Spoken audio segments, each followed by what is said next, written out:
आज ही Doubtnut app download करें। Doubtnut पर होगा अब आपके सभी मैथ्स, केमिस्ट्री, फिजिक्स और बायोलॉजी डाउट्स का सफाया। बस अपने क्वेश्चन की फोटो खींचो, उसे क्रॉप करो और तुरंत वीडियो सोल्यूशन पाओ। Download now. पूछा गया है कि इनमें से कौन सा प्रोटिस्टा का कैरेक्टरिस्टिक नहीं है। तो प्रोटिस्टा क्या है, हम जानते हैं लिविंग वर्ल्ड को 5 किंगडम्स में डिवाइड किया गया है और प्रोटिस्टा किंगडम में जिन ऑर्गेनिजम्स को रखा गया है उनके 2 मेन कैरेक्टरिस्टिक हैं। पहली बात कि उनका सेल स्ट्रक्चर यूकैरियोटिक होगा। यूकैरियोटिक सेल स्ट्रक्चर से हम क्या समझते हैं? पहली बात कि उसके पास वेल डिफाइंड न्यूक्लियस होगा जो मेम्ब्रेन से बाउंड होगा, प्रॉपर न्यूक्लियर अपरेटस होगा। और दूसरी बात, जो भी सेल ऑर्गेनेलीज हैं मेम्ब्रेन बाउंड रहती हैं, जो जैसे प्लास्टिड्स, माइटोकॉन्ड्रिया, ये सब इसके पास होंगे। दूसरा कैरेक्टरिस्टिक मेन जो प्रोटिस्ट का होता है कि वो यूनिसेल्युलर रहते हैं। मतलब सेल तो उनका यूकैरियोटिक होता है लेकिन होता इनकी बॉडी में सिर्फ एक ही सेल है।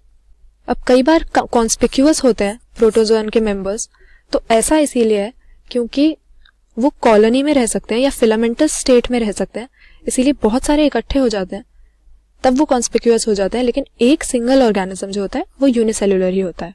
तो यहाँ पर अगर अपने ऑप्शंस देखें, पहला है कि membrane bound organelles are present, तो ये सही बात हो गई। हमने देखा था यूकैरियोटिक सेल स्ट्रक्चर है, इसका मतलब मेम्ब्रेन बाउंड सेल ऑर्गेनेलीज उसके पास है। दूसरा हमें दिया हुआ है प्रोटिस्ट आर प्रोकैरियोटिक। अब प्रोकैरियोटिक सेल वो होता है जो हमें मोनेरा किंगडम में मिलता है, जिसमें बैक्टीरिया वगैरह होते हैं और इनका जो न्यूक्लियस होता है वो नेकेड रहता है, मेम्ब्रेन बाउंड नहीं होता, न्यूक्लियर मेम्ब्रेन नहीं होती और इनके पास सेल ऑर्गेनेलीज भी नहीं होती है जो मेम्ब्रेन बाउंड होती है। राइबोसोम्स वगैरह होते हैं, लेकिन बाकी जो भी इनकी सेल की एक्टिविटीज है, मेटाबॉलिज्म है, वो साइटोप्लाज्म में ही होता रहता है। तो ये प्रोकैरियोटिक टाइप का सेल हमें प्रोटिस्टा किंगडम में नहीं मिलता, यहाँ पे यूकैरियोटिक सेल्स होते हैं, तो ये स्टेटमेंट गलत हो जाएगी। फिर हमें दिया हुआ है mode of nutrition is both autotrophic and heterotrophic. कई तरह के ऑर्गेनिजम्स को हम प्रोटिस्टा किंगडम में प्लेस करते हैं। हेटेरोट्रॉफिक की जब बात करें तो प्रोटोजोअन्स ऐसा ग्रुप है प्रोटिस्टा किंगडम का कि वो एक्सक्लूसिवली हेटेरोट्रॉफिक होते हैं, या तो प्रेडेटर होते हैं या पैरासाइट बन के रहते हैं किसी और की बॉडी पे।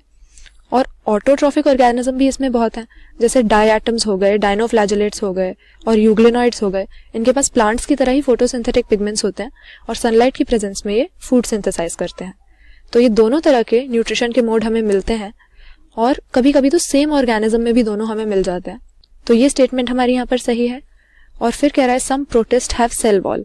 अब क्योंकि तरह तरह के बहुत डाइवर्स ऑर्गेनिजम्स होते हैं, डाइवर्स फीडिंग हैबिट्स वाले, इसीलिए कुछ के पास सेल वॉल होती है और कुछ में एब्सेंट होती है। तो ये बात भी सही है।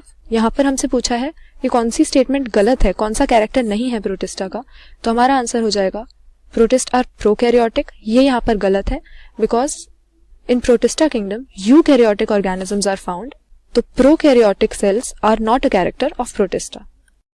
क्लास 6 से 12 से लेके नीट, IIT, जेईई मेंस और एडवांस के लेवल तक 10 मिलियन से ज्यादा स्टूडेंट्स का भरोसा। आज ही डाउनलोड करें डाउटनेट ऐप या व्हाट्सएप कीजिए अपने डाउट्स 8400 400 400 पर।